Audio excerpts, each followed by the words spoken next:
Hey everybody, Nick Espinoza, your chief security fanatic here. Don't forget to subscribe. And today I want to talk about AI, but I'm not really going to be the one to talk about AI. I'm going to let AI talk about AI via ChatGPT version 5.2. And so I essentially asked ChatGPT, what do the actual experts think of artificial intelligence? And its answer, quite frankly, was telling. Now, I asked it to basically tell me their current views, future views, but also give me URL links, essentially, so that I could review this and look this up myself. And sure enough, I did. Some of these are self-authored papers by the experts. Some of these are interviews and all of that, but all of it is incredibly valid. And you're going to want to stick around for that very last expert. But with that, let's dive in and start with Arvind Narayanan. Now, he's from Princeton's. He's basically from the Center for Information Technology Policy.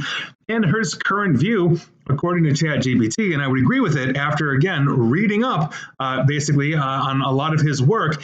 Basically, he's strongly focused on cutting through the hype and separating capability from reliable deployable systems and real economic effects that artificial intelligence is going to have around the world. His future view, basically, he's expecting meaningful change, but believes adoption, integration, governance, and institutional adaptation will dominate timelines more than raw model gains. In other words, essentially, all the red tape is going to come through before the actual models continue to get better. So integration, governance, institutional adaptation, and all of that. And his quote that ChatGPT gave me, and again, I had the link, I looked it up, and it is, so yes, AI will change privacy, but I'm optimistic.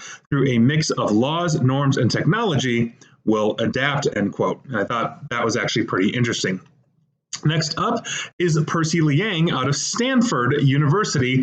Now, his current view is that AI is already reshaping knowledge work and education. I would agree with that. The urgent problem is trustworthiness, such as evaluation, predictability, safe deployment, and all of that. Again, I've actually spoken about that on my radio show and in podcast form as well.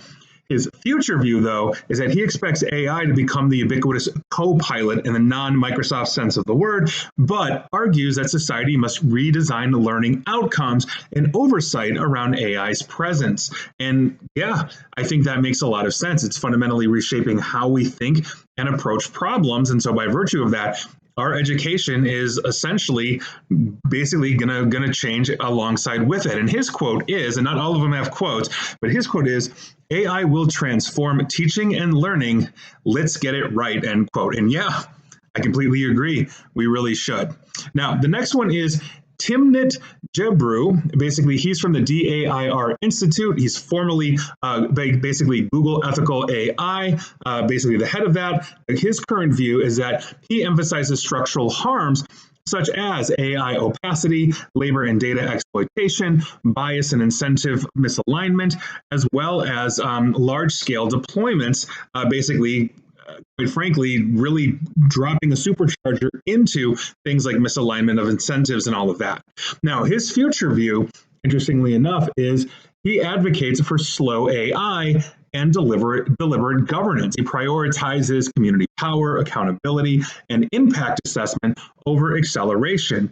And yeah, I think that is basically what we need to do. We need to take a breath. We need to slow down. We need to continue developing AI in the best possible way so that it doesn't run completely out of control. That's obviously a general fear. But there's also the competitive side of it. Nation states that are adversarial or competing with each other obviously have some huge issues. But his partial quote is basically, we have to figure out how to slow down.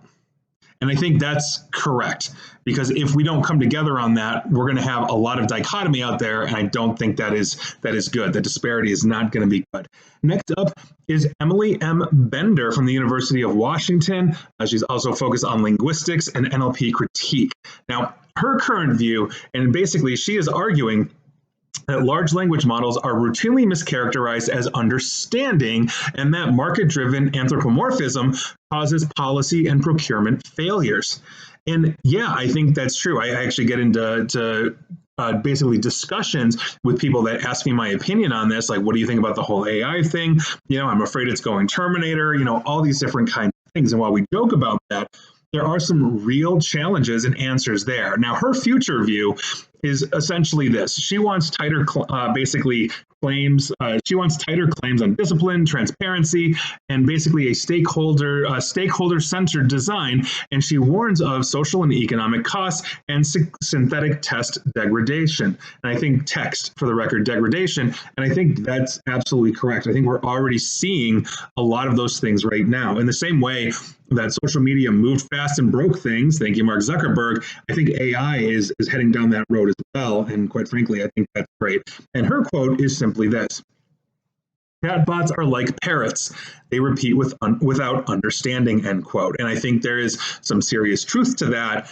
But I do think that the chatbots, or the engines that are running the chatbots, can pull information, organize, and pull in for, like, basically aggregate all of this and deliver it precisely, unlike what a parrot can do. That said, I'm literally quoting ChatGPT 5.2 as it accurately got all of these correct. And if you are one of the people I'm mentioning and you are watching or listening to this, please tell me to go pound sand or that I'm wrong. But quite frankly, after reading a lot of your work, if you are watching or listening to this, yeah, I think it's phrasing it pretty accurately. Now, next up is Yijin Choi out of Stanford, basically common sense reasoning, NLP as well.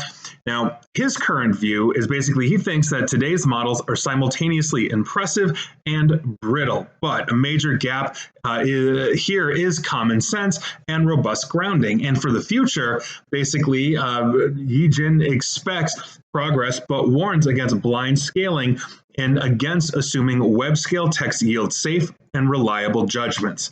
And his link is, or rather his quote is, and I got it from the link, AI today is unbelievably intelligent and then shockingly stupid.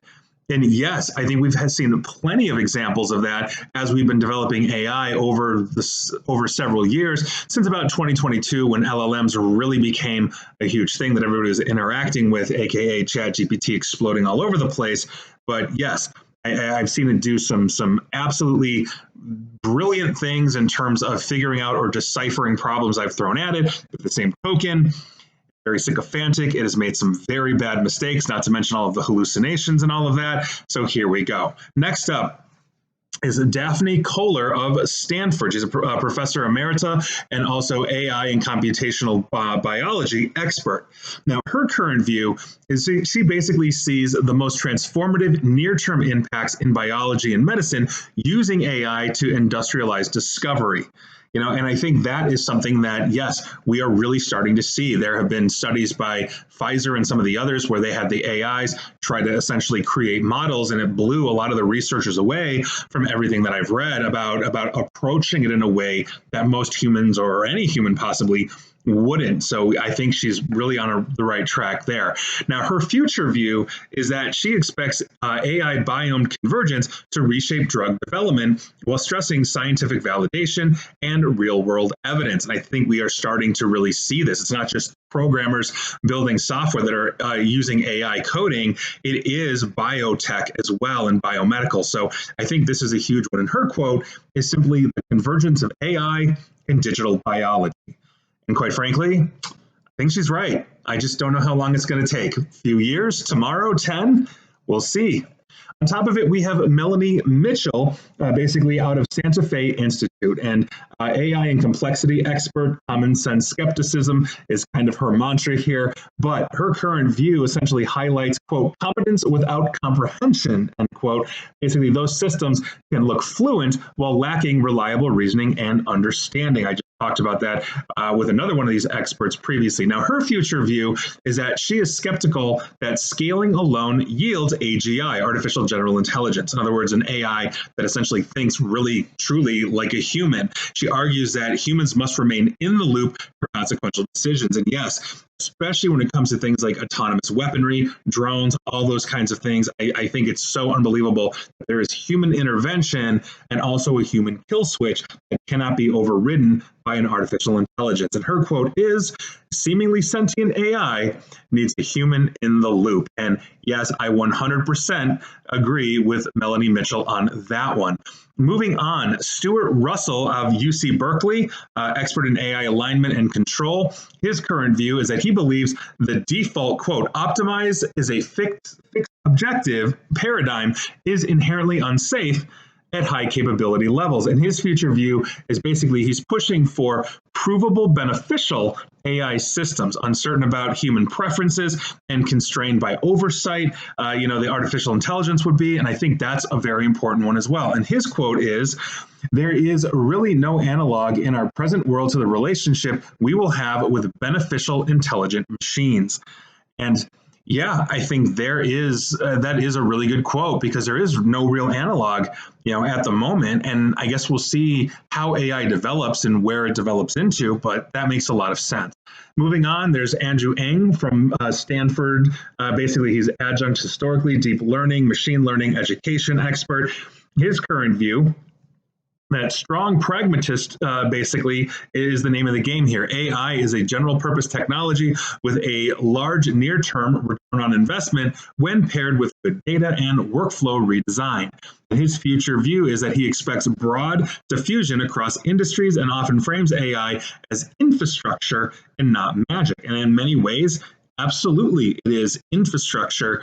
And quite frankly, there's no magic behind it beyond just a lot of coding, a lot of understanding, a lot of algorithms, and a lot of people on the back end making sure that, it maintains its presence as is. And so AI is the new electricity, is his quote. And yeah, it's that fundamental and revolutionary, I think, to society. Moving on, Yoshua Bengio from the University of Montreal, deep learning pioneer. And essentially, Yoshua's current view is increasingly vocal on catastrophic misuses and system risks. Now, Yeshua also emphasizes incentive failures and the need for enforceable guardrails. Completely agree with that. Now, the future view here, basically, Yeshua supports stronger regulation and liabilities, as well as safety investments that are essentially commensurate with high impact technologies. In other words, there's a balance between the rapid expansion versus essentially the adoption of this into wider industry and the guardrails that it needs. There's not really a quote, but essentially, Yeshua is calling for mandated liability insurance for AI firms when this thing goes off the rails and decides to, delete everything in Wall Street when they start, integrating AI there. Insurance is going to be the name of the game, although insurance has always been considered, at least in a Hail Mary and not an actual plan. Moving on. We have Fei-Fei Li out of Stanford. Human-centered AI is basically what Fei-Fei is all about. Now, Fei-Fei is critiquing the polarized narrative of like doomsday versus utopia and pushes for empiricism and human-centered deployment. And Fei-Fei's future view is basically the expectation of substantial impact, but argues the discourse should focus on real capabilities, measured risk, and societal responsibility. Quote, "It's either doomsday or total utopian," end quote. And yeah, odds are we're going to be somewhere in between. There's going to be the good with the bad. Take a look again at the previous technological revolution that AI came out on the heels of, which is, I've mentioned before, social media, where we had a great interconnection, but the societal ills, depression, suicidality, literally Facebook is complicit in war crimes and genocide and a whole bunch of other nasty stuff. We really do have to run that balance, utopia versus doomsday, right? I think that's great. Then there's Geoffrey Hinton, University of Toronto emeritus, deep learning pioneer. And his current view is that he's highly concerned about the alignment and loss of control as systems surpass human capabilities. And he warns about misuse and bad actors, something that, quite frankly, Geoffrey, if you're in Toronto, we should get a beer at some point, because I completely agree. Now, his future view is that he argues for serious governance and safety work. And he frames this as historically rare. Like, we might not get a second chance, basically as the problem here, right? We do this wrong and oh boy, we're nuking the planet, right? Quote, "What we want is some way of making sure that even if they're smarter than us, they're going to do things that are beneficial for us," end quote. And in many ways, the way it analyzes, I wouldn't necessarily call it smarter, but it can analyze from multiple approaches. And most humans cannot do that, right? If I'm thinking about how to do a math problem, I have maybe one or two ways in my head to do it, where the AI might know 10.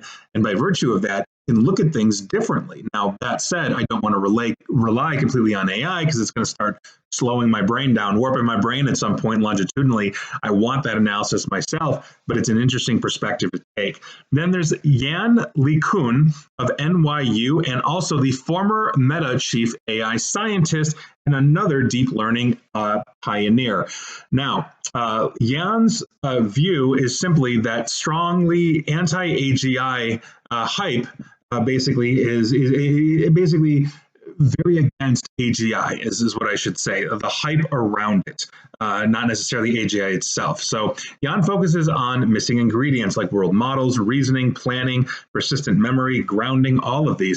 And essentially, Yan's future view is that Yan expects major advances, but often stresses that human-level AI is not imminent and requires new architectures beyond the current large language model-centric approaches. In other words, we're nowhere near AGI, and I quote, "AGI is not around the corner." And yes, so basically, if you're looking at the hype as we're working towards this, there's going to be a lot of claims in the same way that, we've seen Elon Musk claim that, the self-driving car for years has been amazing. The Tesla one specifically, he's been sued over that, yada, yada. So cut through the noise. Don't believe the hype. Just wait and we'll see. And it's going to take a lot of time, but it's also going to take a lot of retooling. And finally, the last one I want to talk about is me. And I am no means a deep learning pioneer or an AI architecture, designer or all of that. But I asked ChatGPT version 5.2 what I, Nick Espinoza, had to say about AI, and here's its exact response. And I quote ChatGPT about me. Espinoza does not typically offer technical research on AI development or architectures, and that would be absolutely true. Instead, his commentary centers on how current generative AI systems influence social behavior, risk perception, misinformation, trust, and security. And yeah, I've done radio shows and segments on all of that. His perspectives reflect a security-minded critique of AI deployment and human interaction with AI outputs. Number one, AI and misleading outputs. Nick's core point: AI systems do not inherently understand human beliefs or the reasons people hold misinformation, and this can have serious real-world consequences. Yeah. Quote, AI does not understand why we believe disinformation, end quote. And yes, I literally had a radio show entitled that, as well as a podcast analysis. Espinoza emphasizes that AI's generative outputs can convincingly mirror human communication without genuine comprehension of human psychology or belief systems. His concern aligns with broader socio-technical risk discussions around hallucinations and uninterpretable outputs. And yeah, again, I talked about all of this. Point number two, AI and social paranoia. Core point: AI contributes to a new age of paranoia because its outputs and integrations with media can distort perceptions and heighten distrust. 100% agree with ChatGPT talking about me.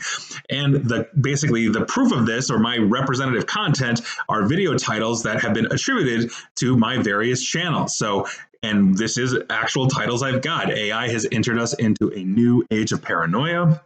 Trusting AI could warp our reality, and on and on. And ChatGPT's analysis is, while not formal academic statements, these titles and associated discussions suggest Espinoza frames AI as an amplifying factor in information insecurity and social anxiety. And yes, I agree with that statement. His argument foregrounds the psychological and cultural effects of AI-mediated messaging.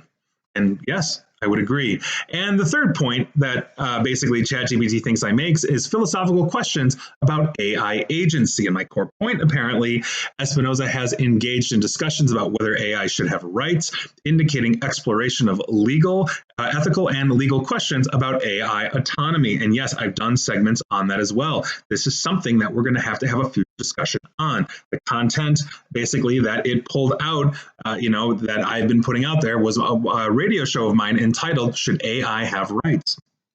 So the analysis is simply this: even without a detailed quote available in text, the topic signals that Espinoza engages with ethical discourse about AI agency, reflecting broader debates in AI ethics communities. And yeah, the examples are whether sufficiently advanced AI systems should be considered moral agents or have legal status.